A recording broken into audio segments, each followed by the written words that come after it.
Շնորհակալություն ազգային ժողովի մեծարգո նախագահ, հարգելի փոխնախագահներ, հարգելի գործընկերներ, քննարկում ենք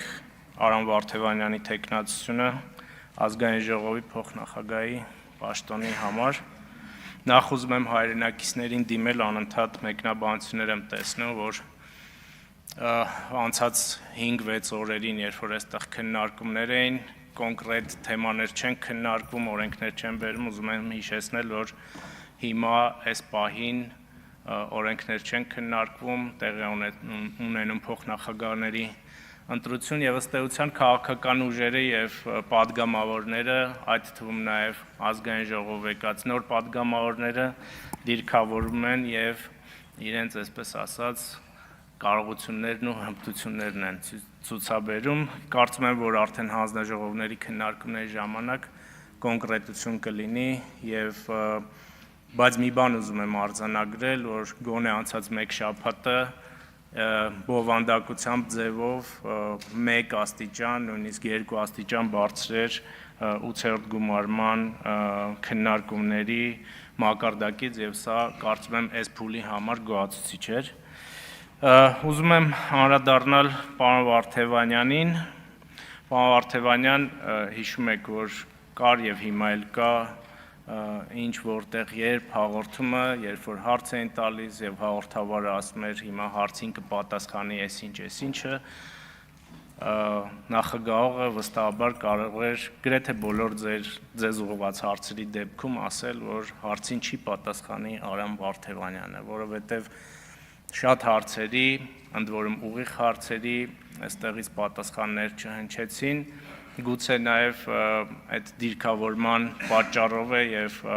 հաջորդիվ, երբ որ դուք շարունակեք աշխատանքը այստեղ, գուցե այստեղից պատասխանները եւ դիրքորոշումները հարցերի վերաբերյալ կլինեն հստակ եւ սպառիչ։ Շատ խոսվեց ազատության փաստաբանի մասին, ես շատ մեկնաբանություններ հակառակը կարդացի եւ դա կապված էր այն մարդկանց հետ, ում շահերը դուք պաշտպանել եք եւ հանրության մի զգալի մաս այդ մարդկանց համարում է մեր պետությանը վնաս տվող մարդիկ եւ վնաս տված մարդիկ եւ դրա համար ձեզ կոչում են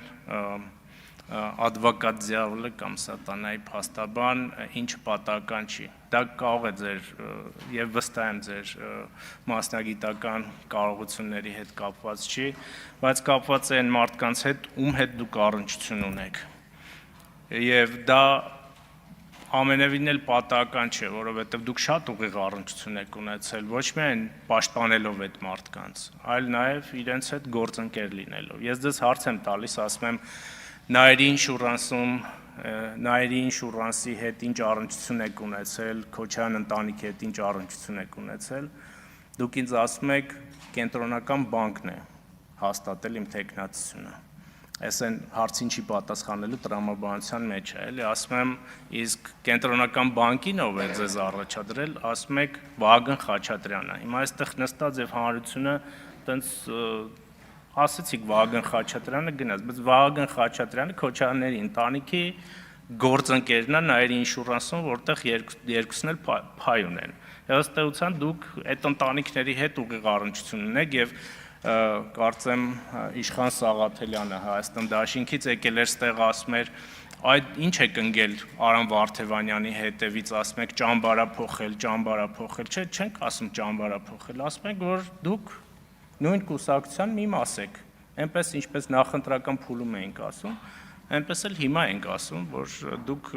ըստ էության մի կուսակցություն եք, որը ունեցել է մի նպատակ, այդ նպատակին չի հասել, հիմա եկել է այստեղ,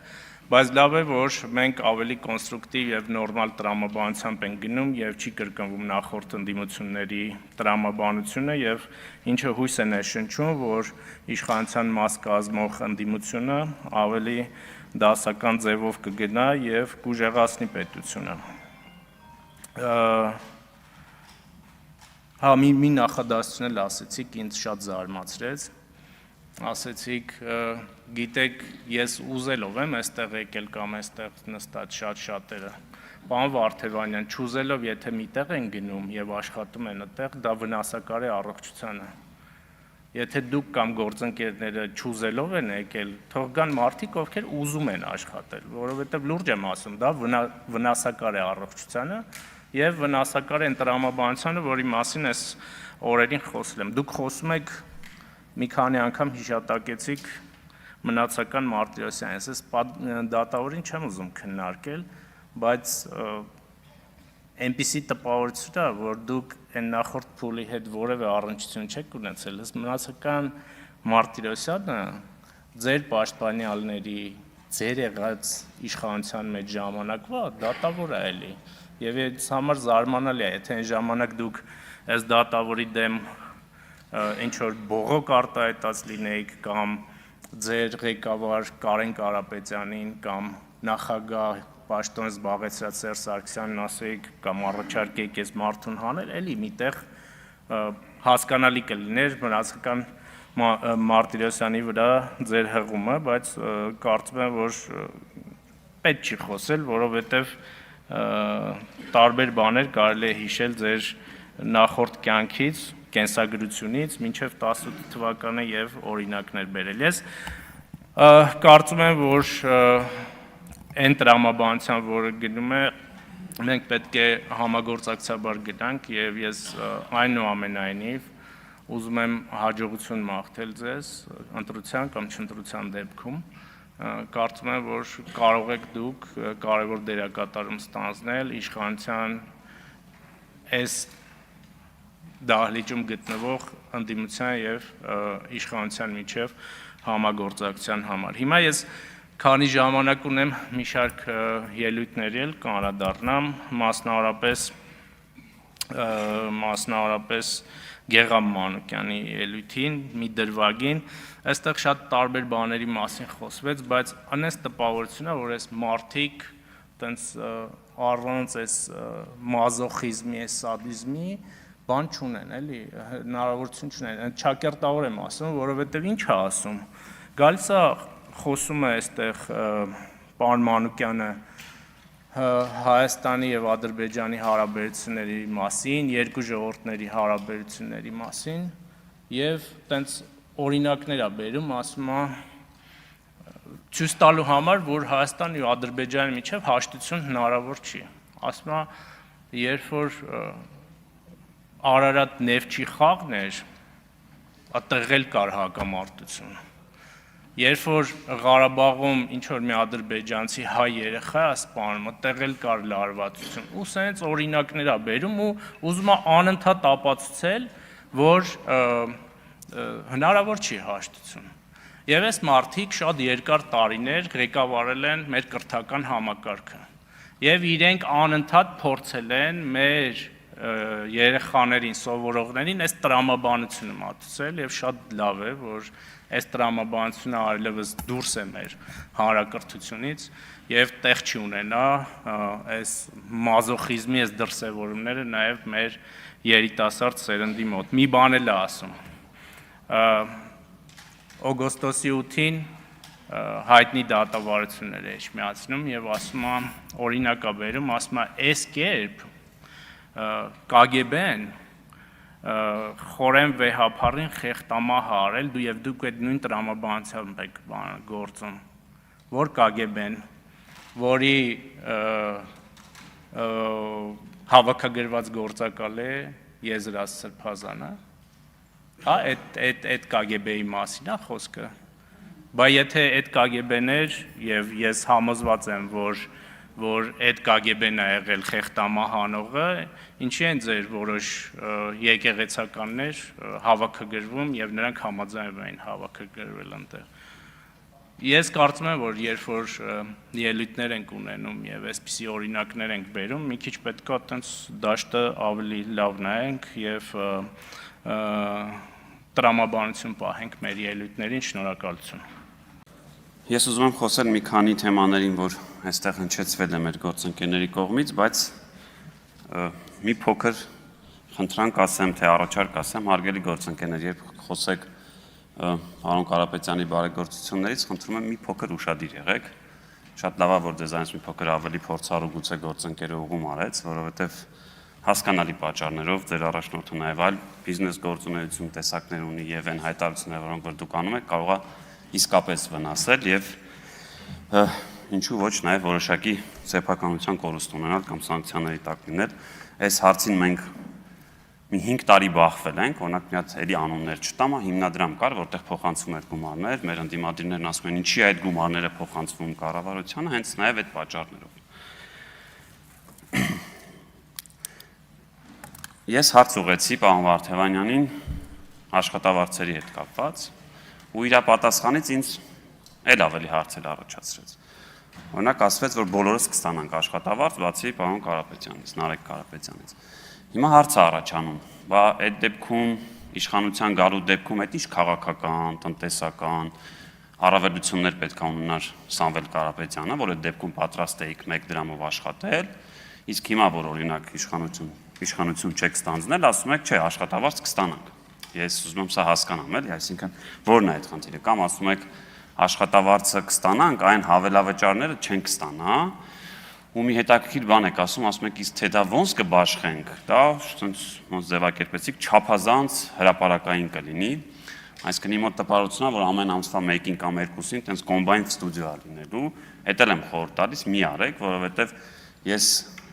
էլի կսկսեմ այն շարքը, թե օրինակ 4 միլիարդով ինչեր կարելի անել եւ չնամ, այսինքն մի տարբերակեք մեզ եւ ձեզ նրա համար, որ ինչ որ մեկը շատ գումար ունի կամ ինչ որ մեկը չունի։ Կամ որ անհասկանալ է ինչի պետքա բոլորը ստանաք, պարոն Կարապետյանը չստանա, որ մի քիչ շատ փող ունի, պարոն Ղազինյանի հայտարարագիրը տեսել եք, օրինակ կարամ ելույթս ավարտեմ, գնանք նոտար, այն ինչը որ գրած է, դուք նոտարով ինձ նվեր տվեք, ես էլ եմ խոստանում 5 տարի ոչ մի բան չեմ ստանա։ Անկեղծ չեմ հասկանում, էլ է տարբերակումը որն է։ Մենք այստեղ ունեցել ենք գործընկեր, պարոն Կարապետյան, որ ձեզանից մի 10 անգամ առնվազն շատ փող ա ունեցել։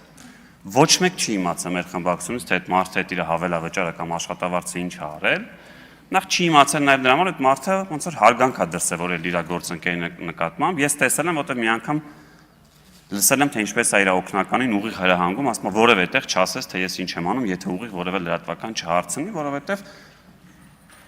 չի ուզեցել որոշակիորեն այդ թվում իր քաղաքական թիմին որոշակի, այսպես ասած, անհարմարության մեջ դնի։ Եվ եթե ավելի հեռուն գնամ, ես կարծում դուք պետք է ստանաք այդ աշխատավարձը, որովհետև կներեք ես մի քանի տարի, ասեմ, 8 տարի այստեղ եմ, շատ հազվադեպ է լինում, որ ընդդիմադիր խմբակցության առաջնորդը կամ ղեկավարը խմբակցության ինքը ամեն օր գալիս է նստում է նիստերին, այսինքն եկեք տարանջատենք ձեր անձնական ունեցվածքը եւ ձեր աշխատավարձը, որ այստեղ գալիս է։ Ու բացի այդ, լավ, եթե ինչ որ մի պահ ասենք, ասեցի նաև նախորդ ելույթներում, որ ասենք այս տնտեսական ակտիվությունը sense բարեհաջող էլի ընթանա, ինչ որ մի պահի, որ այդ հավելավճարները, որը էլի օրենսդրության մեր աշխատավարձի մաս է, դառնա աշխատավարձ։ Այդ դեպքում ինչ ենք անելու, հաշվանցում եք անելու, որոշելու եք այն պահին, որ եկել եք ինչքան էր աշխատավարձը այդքան տալու։ Խնդրում եմ, եկեք գիտակցենք, որ սա նաև հարգանք է որոշակիորեն մեր ինստիտուտի նկատմամբ, ու այն առաջարկը սումոր չի անում, պարոն Ղազինյան, եթե գնանք ինձ նվեր տակ, ես էլ աշխատավարձ չեմ ստանա։ Չգիտեմ, են դեսպանատան համարներով ռուսական մեքենան մնացել է թե չէ, բայց դա էլ դեմ չի լինի, եթե տակ ինձ, դա էլ կքշեի։ Հաջորդը, որ էլի գալիս ենք, ասում ենք, տեսեք, լեգիտիմություն, որ խոսվում է լեգիտիմություն, այդ նորմալ է ինչ-որ միտեղ, որտեղ լեգիտիմությունը կփաստեք, որ ինքը պարտադիր չի, որ իրավունքի հետ որոշակի խնդիր ունենա։ Կարող ամբողջը օրինական լինի, բայց լեգիտիմության որոշակի խնդիր ունենա։ Եթե գանք այստեղ ասենք, որ խորհրդարանը լեգիտիմ չի, էլի կհասկանամ, քաղաքական գնահատականը կամ դա սոցիալ-հոգեբանական ընկալումն է, բայց որ գալիս եք ասում եք մանդատագողություն, էլի մոտս մի տեսակ բան է առաջանում։ Միջև են պահած ձեր առաջադրումը, պարոն Վարդևանյան, էլի կարայի հասկանալ։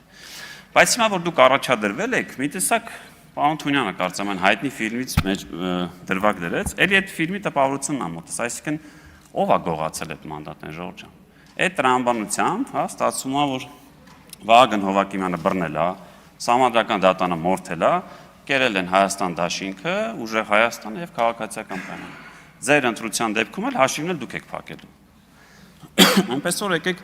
ամեն անգամ որ կասեք մանդատագողություն 60,000, ես ուղիղ մատնացույց կանեմ, որ այդ մանդատները նաեւ ձեզ է բաժին հասել։ Եվ քանի որ կոմբայնից խոսվեց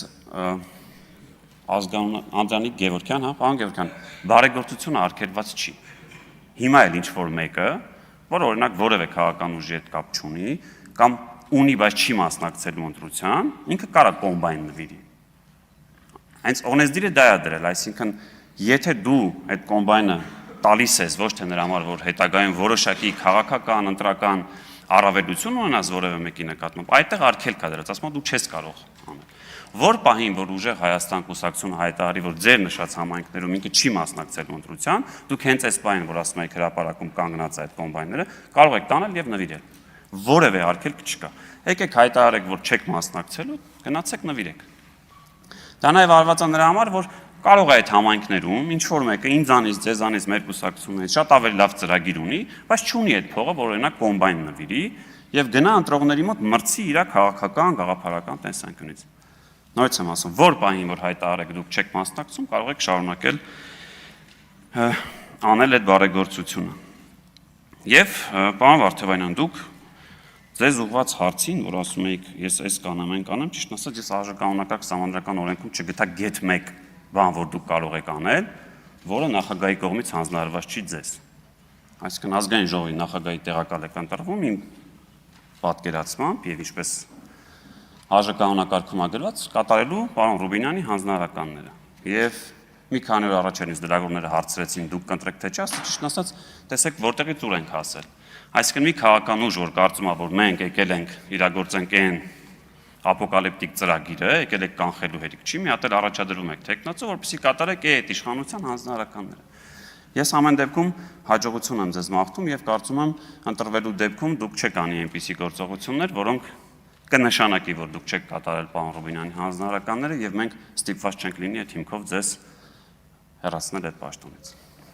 Մեծարգո ազգային ժողովի նախագահ, հարգելի տեղակալներ,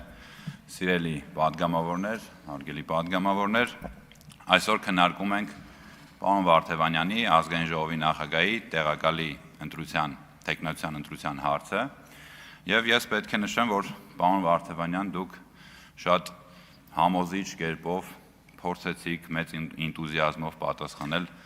առնվազն մեր խմբակցության կողմից հնչեցված բոլոր հարցերին, սակայն գրեթե բոլոր հարցերին պատասխանեցիք վակրուկ դաուկլե սկզբունքով։ Ամեն ինչից խոսեցիք, բացի հարցի բուն պատասխանից եւ բուն էությունից, օրինակ իմ կողմից բարձրաձայնված հարցը երկու հարցերից մեկի ժամանակ դուք ասացիք, որ ձեր մոտ ընտրությունները ընտրական ցանկը կազմվել է համագումարով, ցանկ եք ներկայացել, համագումարը հաստատել է այդ ցանկը, սակայն ձեր գործընկերներից օրինակ Գառնիկը Դավթյան մի քանի օր առաջ հաշվիչ մեր հանձնաժողովի աշխատանքների ժամանակ հետնամասում սենյակում ասաց, որ մեզ մոտ եւս ժողովրդավար կերպով է ընտրվել, ընտրական process-ներ են տեղի ունեցել, բայց ես իրականում հակված եմ հավատալ ավելի շատ ձեզ, ավելի շատ անկեղծ էր ձեր կողմից տրված պատասխանը, նաեւ հաշվի առնելով պարոն Դավթյանի նախորդ Ադրբեջան, Թուրքիա, թուրք տեսած ադրբեջանցիների հետ երկխոսության կատարած հանգամանքով, երբ որ նա ինքը անձամբ տեսել է, երկխոսել է, բազմիցս հանդիպել էր ադրբեջանցիների, սակայն հարցեր տալիս եւ զարմանում էր, թե մարդ ոնց կարող է տեսնել թուրք եւ հավակնել ազգային ժողովի նախագահի պաշտոնին։ Դա գովելի է, ես կարծում եմ ընտրության ժամանակ հաշվի կառնեմ, երբ որ ձեզ պետք է ընտրենք որպես ազգային ժողովի նախագահի տեղակալ, իսկ երկրորդ հարցին օրինակ, երբ որ դուք ասացիք, որ այո, ընտրակաշառքը դա վատ երևույթ է եւ դուք դատապարտում եք ամեն կերպ ընտրակաշառքը եւ եթե ավելին հանկարծ, եթե ապացուցվի, որ ձեր թիմակիցներից ինչ որ մեկ առնչվում է կամ ձեր թիմից ինչ որ մեկը անցնում է այդ գործով, ասացիք ավելի խստորեն կդատապարտեմ, բայց հարգելի պարոն Վարդևանյան, դատապարտելը դա քաղաքական կատեգորիա չէ, եթե դուք լինեք ազգային ժողովի նախագահի տեղակալ, ես կարծում եմ դուք պետք է նաև քաղաքական պատասխանատվություն կրեք դրա համար եւ ինչ եք անելու այդ պարագայում շատ հետաքրքիր է օրինակ ազգային ժողովի նախագահի պաշտոնից ինքնաբացարկ կանեք, ինչ կանեք, ասենք խմբակցությունից դուրս կգաք, կդառնաք անկախ պատգամավոր, թե օրինակ խնդրեք որպեսզի Էդգար Ղազարյան մանդատը վայր դնի, ինչ եք անելու, էլի քաղաքական կատեգորիա, քաղաքական պատասխանատվություն է պետք դրա համար, պարոն Վարդևանյան, դատապարտել բոլորն էլ դատապարտում են, իհարկե, միայն երևի չի դատապարտում կաշառք տվողն ու վերցնողը, միայն, բոլորը դատապարտում են։ բայց նաև ունեք այլ դրական հատկանիշներ, օրինակ երբեք չեք հերքում ձեր անցած ուղին, ձեր անցյալը, պատվով նշում եք, որ ձեր գործընկերներն ձեզ ներկայացնելու ժամանակ նշեցին, որ եղել եք ՀԿ-ում, եղել եք վարչապետի ավագ խորհրդական, օգնական, հետո հանգրվանել եք Հայաստան դաշինքում եւ երբեք չեք հերքել դա, շատ գովելի փաստ է, հիմա հանգրվանել եք ուժեղ Հայաստանում։ Ես դա եւս հաշվի կառնեմ ձեզ ընտրելու ժամանակ, որովհետեւ օրինակ մենք մարդ ունենք Հայաստան դաշինքում, ով ամեն կերպ հերքում էր իր կապը Քոչարյանի ուժի, Քոչարյանի արբանյակ ուժ լինելու վերաբերյալ, Հայաստան դաշինքի հետ որևիցե կապ ունենալու վերաբերյալ, բայց արի ուտես, որ ամառային տրանսֆերային պատուհանով Մայր Հայաստան դաշինքից հանգրվանեց Հայաստան դաշինքի ցուցակում։ Պարոն Մեսրոպ Մանուկյանը գրեթե համոզել էր արդեն ինձ, որ ինքը որևիցե կապ չունի, որտեղ ավականու նիստի ժամանակ, Երևան քաղաքի ավականու նիստերի ժամանակ այնպիսի մեծ համոզմունքով, էնտուզիազմով, sense կուրսքը պատրելով հերքում էր իր կապը, կարծես իրենք որևիցե աղերս չունեն այդ ուժի հետ, բայց տեսանք, թե ինչ եղավ։ Եվ ամեն դեպքում, պարոն Վարդևանյան, դուք մի քանի օր առաջ, երբ որ ձեր տեխնացությունը այստեղ քննարկվում էր, ձեր մասին ելույթներ էին տեղի ունենում, կարծում եմ առնվազն ազգային ժողովի, Հայաստանի Հանրապետության քաղաքացիների նկատմամբ պետք էր թողնել այդ հարգանքը, ցուցաբերել այդ հարգանքը եւ մնալ ներկա գտնվել այստեղ, անկախ ամենից, նամանավանդ երբ որ դուք իրավաբան եք եւ գիտեք, որ իրավական process-ների, դատավարական process-ների մեջ կարող են ցանկացած անձիկ ներգրաված լինել եւ Հայաստանում, քանի որ օրենքը հավասար է բոլորի համար, բոլոր կողմերում դատական process-ների ընթացքում կարող են լինել գեներալից մինչև շարքային մարդ, վարչապետից մինչև ամենաառաջին դասի քաղծառայող եւ անգամ մինչև եպիսկոպոսից կամ կաթողիկոսից մինչև աբեղա կամ սարկաֆակ։ Դա խոսում է Հայաստանի Հանրապետությունում օրենքի գերակայության վերաբերյալ եւ նրա մասին, որ Հայաստանի Հանրապետությունում արտոնյանել չկան եւ չպետք է լինեն։